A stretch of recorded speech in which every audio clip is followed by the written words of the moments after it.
Готовим оладушки спортивные. Будет просто и очень вкусно. Берем яблоко и натираем на терку. Добавляем овсянку, рисовую муку, разрыхлитель, 2 яйца, глоток молока и 2 ложки меда. Ставим сковородку на минимальный огонь. Берем любое масло, в моем случае оливковое. Выкладываем оладьи и обжариваем по 2-3 минуты с каждой стороны.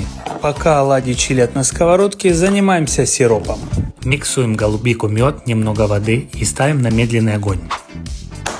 Сервировочка. Ювелирно выкладываем оладушек и добавляем сметану. Сверху сироп.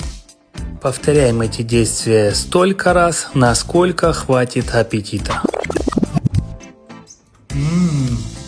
Супер, рекомендую.